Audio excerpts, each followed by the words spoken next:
سورۃ القصص سورہ نمبر 28 پارہ نمبر 20 آیت نمبر 1 سے اعوذ باللہ من الشیطان الرجیم بسم اللہ الرحمن الرحیم طاسیم میم ترجمہ طاسیم میم طاسیم میم اس کے معنی اللہ ہی کو معلوم ہے، اللہ کے علاوہ اس کا مطلب کوئی نہیں جانتا، یہ اللہ ہی بہتر جانتے ہیں۔ یہ مضامین جو آپ پر وحی کیے جاتے ہیں کتاب واضح یعنی قرآن کریم کی آیتیں ہیں۔ اگلی آیت نمبر 2 دیکھیے، تِلْكَ آیات الکتاب المبین، یہ آیتیں ہیں کھلی کتاب کی۔ نَتْلُو عَلَيْكَ مِن نَبَإِ مُوسَى وَفِرْعَوْنَ بِالْحَقِّ من نبأ موسى وفرعون بالحق لقوم يؤمنون، ہم سناتے ہیں تجھ کو کچھ احوال موسیٰ اور فرعون کے تحقیق کے ان لوگوں کے واسطے، تحقیقی ان لوگوں کے واسطے جو یقین کرتے ہیں، یعنی یقین کرنے والوں کے واسطے۔ ان فرعون علا فی الارض وجعل اہلها شیعا يستضعف طائفة منهم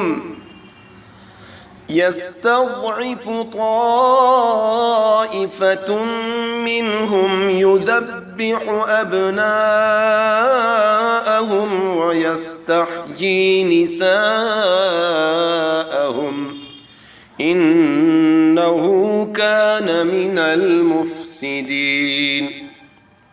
فرعون چڑھ رہا تھا ملک میں اور کر رہا تھا وہاں کے لوگوں کو کئی فرقے، کمزور کر رکھا تھا ایک فرقے کو، ان میں ذبح کرتا تھا ان کے بیٹوں کو اور زندہ رکھتا تھا ان کی عورتوں کو، بے شک وہ خرابی ڈالنے والا تھا۔ آیت نمبر 1 سے میں تفسیر سنیں گے انشاءاللہ۔ طاسیم میم جو پہلی آیت میں ہے اس کے معنی اللہ ہی کو معلوم ہے۔ یہ مضامین جو آپ پر وحی کیے جاتے ہیں کتاب واضح یعنی قرآن کریم کی آیتیں ہیں، جن میں اس مقام پر ہم آپ کو موسیٰ علیہ السلام اور فرعون کا کچھ قصہ ٹھیک پڑھ کر یعنی نازل کر کے سناتے ہیں ان لوگوں کے فائدے کے لیے جو کہ ایمان رکھتے ہیں، کیونکہ قصے بیان کرنے کا مقصد عبرت سبق لینا اور ان سے نبوت پر استدلال، دلیل اور پروف وغیرہ، یہ مومنوں کے ساتھ ہی خاص ہے، خواہ اس وقت مومن ہوں یا ایمان لانے کا ارادہ رکھتے ہوں۔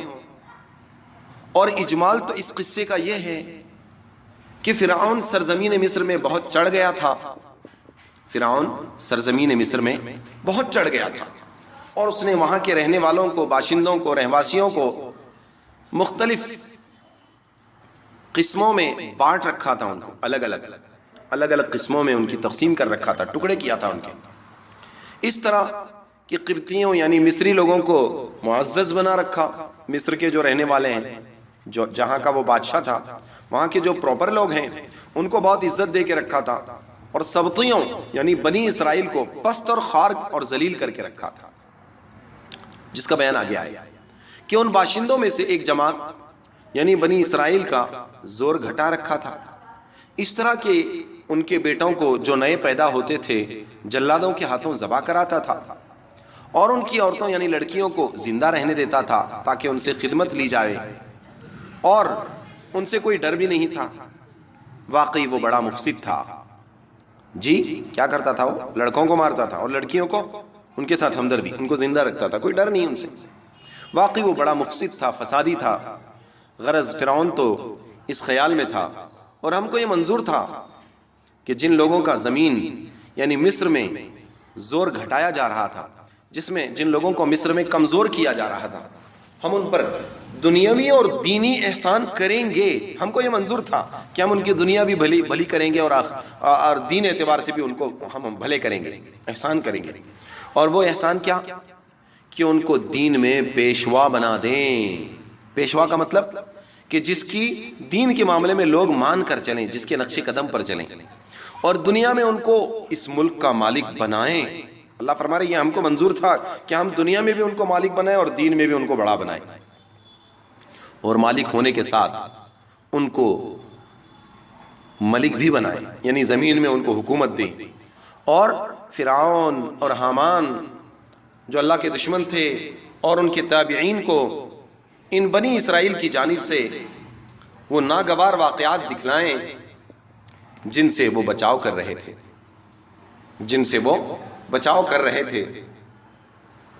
مراد اس سے سلطنت کا زائل ہونا اور ہلاک ہونا ہے کہ وہ اس سے بچ رہے تھے، فرعون وغیرہ، کہ کہیں ہماری حکومت نہ چلی جائے، کہیں ہماری سلطنت نہ چلی جائے، یہ لوگ کہیں ہماری حکومت کو دھکا نہ پہنچائے. لیکن اللہ کو منظور ہی کچھ اور تھا کہ بنی اسرائیل کے بچوں کو ایک خواب کی تعبیر کی بنا پر جو فرعون نے دیکھا تھا اور نجومیوں نے اس کی تعبیر تھی، قتل کر رہا تھا. یعنی قصہ یہ ہوا کہ فرعون نے ایک خواب دیکھا اور اس خواب کی تعبیر اس نے بنی اسرائیل سے پوچھی کہ ایک بچہ پیدا ہوا ہے، اور وہ اس نے پھر بڑا ہوا اور فرعون کو اس نے اس کی حکومت کو ختم کر دیا. اس نے جب خواب دیکھا تو نجومیوں کو پوچھا کہ بھائی کیا تعبیر ہے، تو وہ کہنے لگا کہ یہ اس کی تعبیر یہی ہے کہ بنی اسرائیل میں ایک بچہ پیدا ہوگا جو آپ کی حکومت کے لیے خطرہ بنے گا. اب اس کو معلوم ہوا کہ یہ بچہ ہماری حکومت کے لیے خطرہ بننے والا ہے. اب اس نے شروع کر دیا بچوں کو قتل کرنا. جتنے بھی نئے بچے پیدا ہوتے تھے بنی اسرائیل کے، ان سب کو قتل کرتا تھا. بنی اسرائیل حضرت موسیٰ علیہ السلام کے خاندان کے لوگ، نبیوں کے خاندان کے لوگ، ان کو قتل کرتا تھا. اور یہ قبطی یعنی یہ بادشاہ کے پراپر اس دیش کے لوگ. بس ہمارے قضاء اور قدر کے سامنے ان لوگوں کی تدبیر کچھ کام نہ آئی. ہماری تقدیر، ہم نے جو لکھا تھا، انہوں نے تو یہ تدبیر بنائی کہ ہم ایسا کریں گے، ہماری پلاننگ یہ ہے کہ ان کے بچے ہی نہیں رہیں گے، ان کے مرد ہی ختم ہو جائیں گے، صرف عورتیں رہیں گی اور ان کی نسل تو ختم ہو جائے گی. یہ ان کا برا پلان تھا، لیکن اللہ فرما رہے ہیں ہماری تقدیر کے سامنے کیا ہے، وہ کچھ کام نہ آئی. جب موسیٰ علیہ السلام اسی پر اس زمانے میں، اس پرآشوب زمانے میں پیدا ہوئے جس زمانے میں چھوٹے بچوں کو فرعون کی گورنمنٹ قتل کر رہی تھی. ان کے سپاہی گھومتے تھے، تلاش کرتے تھے، معلوم کرتے تھے. جہاں معلوم ہوا کہ بنی اسرائیل کے گھر میں کوئی بچہ لڑکا پیدا ہوا، وہاں پہنچے اور اسے قتل کر دیا. یہ چل رہا تھا. تو اللہ فرماتے ہیں ہم نے موسیٰ علیہ السلام کی والدہ کو الہام کیا، ان کے دل میں یہ بات ڈالا کہ جب تک ان کا اخفاء ممکن ہو تم ان کو دودھ پلاؤ، جب تک ان کو چھپا کے رکھ سکتی ہو ان کو دودھ پلاؤ. پھر جب تم کو یہ ڈر ہو کہ جاسوسوں کو اطلاع ہو جائے گی، تم کو جب ڈر ہو جائے تو پھر اس وقت میں تم یہ کرنا کہ کوئی ڈر نہ کرنا اور ان کو ایک صندوق میں رکھ کر دریا، یعنی وہاں جو دریا ہے مصر میں دریائے نیل، اس میں ڈال دینا. لکڑی کا صندوق تو تیرتا ہے نا، لکڑی کے صندوق میں بند کر دینا اور اس میں اس بچے کو رکھ کے کوئی ڈرنا مت، ہم پر بھروسہ کرو اور چھوڑ. یہ اللہ کا حکم. کس کو؟ حضرت موسیٰ علیہ السلام کی والدہ کو. جہاں موسیٰ علیہ السلام معصوم بچے ہیں، اپنے گھر میں دودھ پی رہے ہیں. اب ہر محلے میں قتل و غارت گیری بچی ہوئی ہے. وہاں بچہ پیدا ہوا، وہاں سپاہی آئے اس کو قتل کر دیا، وہاں بچہ پیدا ہوا، وہاں قتل، یہی چل رہا تھا. تو اللہ تعالیٰ کو منظور کیا تھا کہ حضرت موسیٰ علیہ السلام نبی بن کر آئیں، اللہ کے پیغامبر اور اللہ تعالیٰ کے میسنجر بن کر آئیں، اللہ تعالیٰ کی بات بندوں تک پہنچانے والے بن کر آئیں.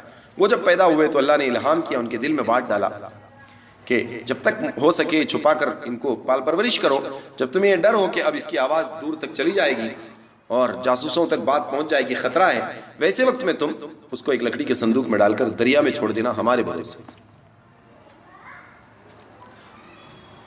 اور نہ یہ ڈرنا کہ وہ ڈوب جائے گا، اور نہ اس بات پر ڈرنا کہ تم سے جدا ہو جائے گا، کیونکہ ہم ضرور ان کو پھر تمہارے پاس پہنچا دیں گے، یہ ہمارا وعدہ ہے.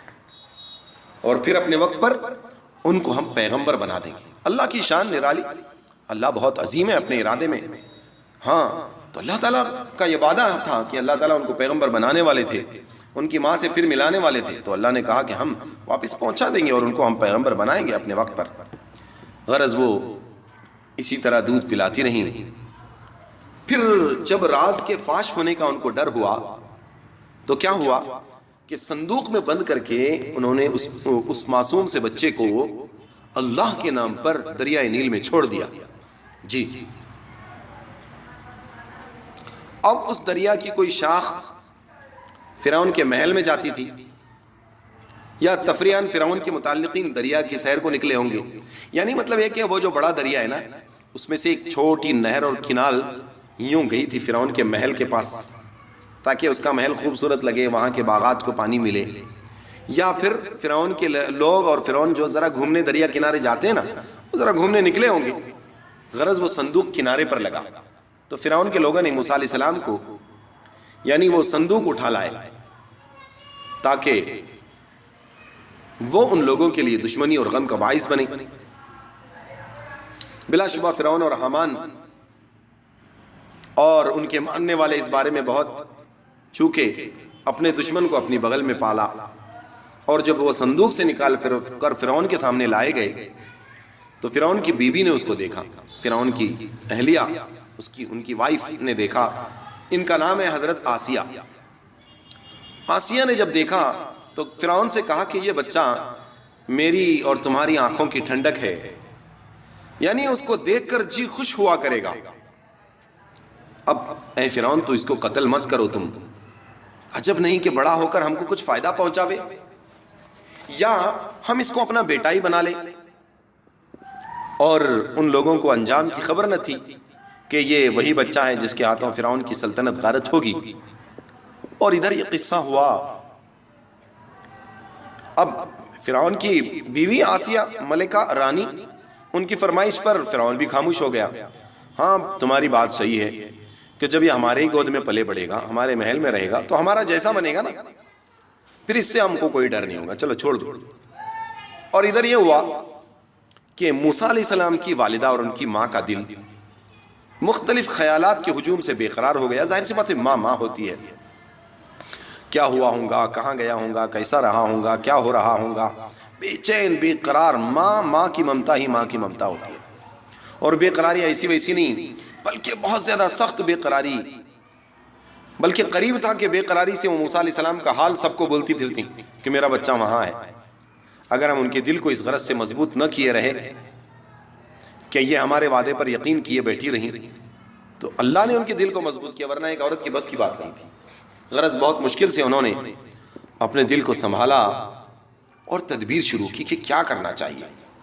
اللہ نے ان کے دل میں ذہن میں بات ڈالی حکمت۔ ہاں ایسے موقع پر جوش سے زیادہ ہوش سے کام لینا چاہیے۔ جوش میں کچھ بھی کر بیٹھے غلطی نہیں، ہوش سے کام کرنا چاہیے۔ تو انہوں نے یہ کیا کہ موسیٰ علیہ السلام کی بہن یعنی اپنی بیٹی جو ذرا بڑی سمجھدار تھی، ان سے کہا کہ ذرا موسیٰ کا سراغ تو لگا، معلوم کر کدھر ہیں، ذرا چل کے دیکھ دریا کنارے، ادھر ادھر ذرا گھوم پھر کے آ، کہیں تیرے چھوٹے بھائی کا خیال، کہیں آواز، کہیں اس کی کوئی خبر آتی ہے کہ ذرا دیکھ تو دیکھ کیا ہوا۔ وہ بچی چلی، ان کی بیٹی چلی اور یہ معلوم کر کے کہ صندوق محل میں کھلا ہے، وہاں محل میں پہنچ گئی۔ معلوم پڑا ہوگا صندوق ملا ہے، اس میں بچہ تھا، ابھی محل میں سپاہی لوگ لے گئے ہیں۔ وہ بیچاری وہ چلتی ذرا محل کے پاس جانا کوئی آسان کام نہیں، لیکن اللہ نے پہنچا دیا اللہ کی بندی کو۔ یا تو ان کی آمد و رفت ہوگی، کسی وجہ سے ان کا محل میں جانے کی ان کو پہلے سے پرمیشن ہوگی، یا کوئی بہانہ کر کے اندر پہنچ گئی، کچھ کہہ کے پہنچ گئی ہوں گی۔ بہرحال جو بھی اللہ نے راستہ بنایا وہ اندر پہنچ گئی، اور انہوں نے موسیٰ علیہ السلام کو دور سے دیکھا۔ اب ان لوگوں کو یہ خبر نہیں تھی کہ یہ ان کی بہن ہے،